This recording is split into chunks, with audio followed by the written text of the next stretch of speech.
Department received a 911 call from a resident on Shoe Spring Road that a male subject had tried to break into her car. The subject couldn't get into the car, but then he left.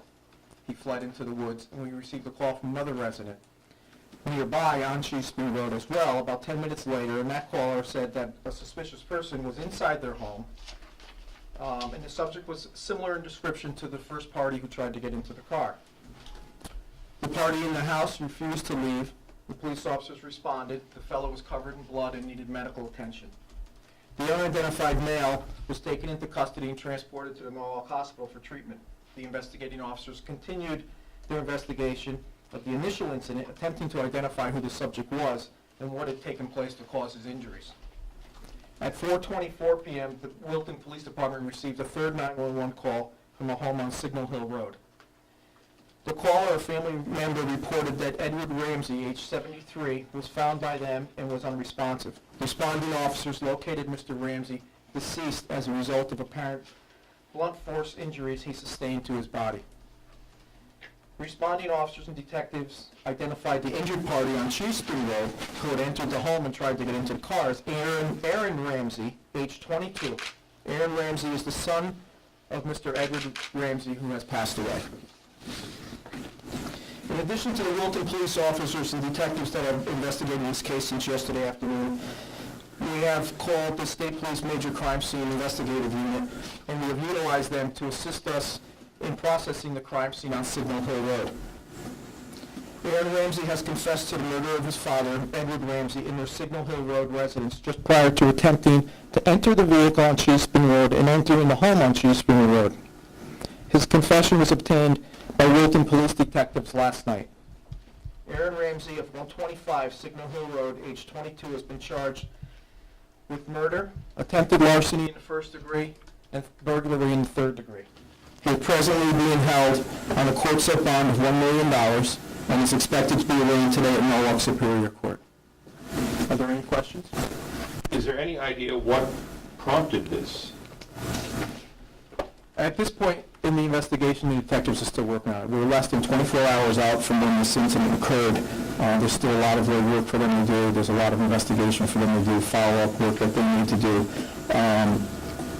Aaron has been residing at the home with his father and mother. And has confessed to killing the father? He has. Murder weapon? Mr. Ramsey has passed away as a result of blunt trauma to his body. I'm not going to get into weapons and so forth. Have you recovered a weapon? We've recovered evidence at the scene. Can you describe the scene at all? The majority of the scene took place in the lower floor bedroom of the home. Is there any history of mental issues with this, with the son, bipolar, anything like that going on, drug addiction, alcohol addiction, anything like that at all? I have no information regarding any of his psychiatric condition or any medical condition. I know that there has been public information that he has been arrested for possession of marijuana in the past. Okay, that's it as far as his previous arrests? As far as his previous arrest in Wilton, there was the possession of marijuana, and I believe there was a DUI charge also. Okay, how long ago were those, do you know? I don't have the exact dates, in the past few years. Is there any indication, I mean, you found him in his other house, it was on Cheese? Chase Spring Road. What, I mean, why did he go there, what was he doing, why did that happen? He had fled the initial home, which the Signal Hill Road property backs up to Chase Spring Road. Was he? Did it appear he was trying to get away? Was he distraught and disoriented? Was this? Well, can you describe what drove him to try to break it and go into the other house? I don't know what drove him to that at this point. Any indication of drug use, intoxication? Yesterday? Yeah, the subject that's in custody? Is there? At this point, as I said, the investigation is continuing. We don't have any data on that would prove otherwise. How was he when he confessed? He was with our detectives at the hospital, and they were in the process of interviewing him. His state at that time of emotionalness and so forth, he was being interviewed by the detectives, and he was coherent to to have a conversation with them that was significant.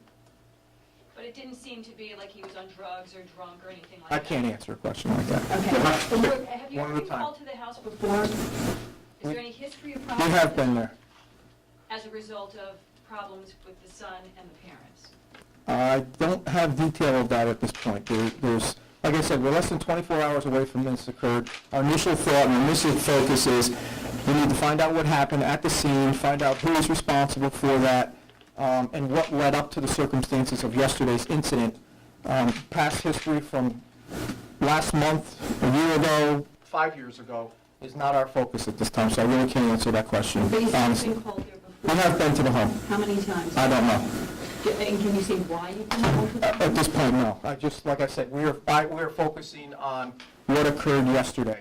So to get into other aspects of other calls that might have been there without even knowing what those calls are about, I'm not going to do. So in a nutshell, how would you characterize what happened yesterday?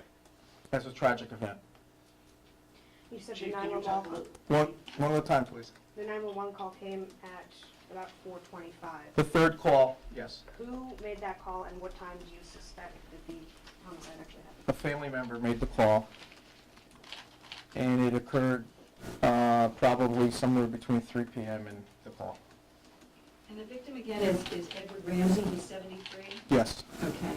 And the suspect, Aaron Ramsey, is 22. Has he always lived at the house with his parents? I don't know. Okay. Do you know what, I mean, is it, Mr. Ramsey have a lot of work that he was retired from, you know? I don't know what he does for a living. I don't know. You had a question? Do you have a rough timeline of what may have happened, like how long Mr. Dempsey was there, dead? Did it seem like it kind of unfolded as it was happening, as he was running out of the house trying to get into cars? Or do you think he... Our initial call that we got about any suspicious activity was at approximately 3:19 yesterday afternoon. We received the final third 911 call at, I believe, 4:24 p.m. So right now it appears that the murder took place and the suspect was trying to get away. The murder took place, he fled the home. I don't know. You had a question earlier. Yes. Was she living there? The mother, yes. She was there, but she... Do you know where she... No, I don't know where she was during the day. If you wouldn't mind just going back over the timeline and the location. So at 3:20 yesterday, you guys get a 911 call from a resident where? True Spring Road. I'm sorry. I do have a statement that I'm going to hand out with all this information in it Okay. for you when we're done. And it will detail some of these questions and answer some of your questions. It was on Tree Spring Road, which the property backs up to the Signal Hill Road address. What was the nature of the son's injuries? I don't have any too much detail on that right He now. was injured though? He has some injuries, some minor injuries. No, Bill, can you did you know Ed? Did you know anything about him? Did you tell us No, I did not know the family at all. Perhaps you could, I mean, in one sense, this started out, you know, where the community would have to be alarmed. It has changed. You must be at least glad that there wasn't somebody running around the area, but this is a pretty awful thing for it to happen in your town. Yeah, this is a very sad day for Wilton, obviously. The son was collapsed and taken to the hospital by our EMTs, I believe. So we knew that we had the son very early in the process, so there was no real, we didn't feel there was any danger to the community in any way. Has there ever been a murder in Wilton before? Yes. How long ago was that? Well, there was one about 3 years ago, there was one in 2004, and there were some before that. But very infrequent, Very. rare, and it's obviously tragedy for whenever something like this occurs in any town. Would Nick Parasol be the last investigation, That's correct. homicide? Oh, do you have any, you have a mugshot? I do not now. He's being processed for some of these charges as we speak, and then he'll be arraigned at normal court. So I will have contact information for you, for all of you, to contact Captain Lynch. He's the public information officer, and he'll be able to provide you with any other information that we're going to be releasing in the future. When do you think he'll be arraigned? Today, in the next several hours. How was the mother notified? How was she notified of the call? Yeah, when did she notify them? I don't want to get into any specifics about the family. I really want us to try to respect the difficulty that they're going through right now, and I don't want to talk anything about the family. It's a tragedy, it's awful. We've made an arrest in the case quickly.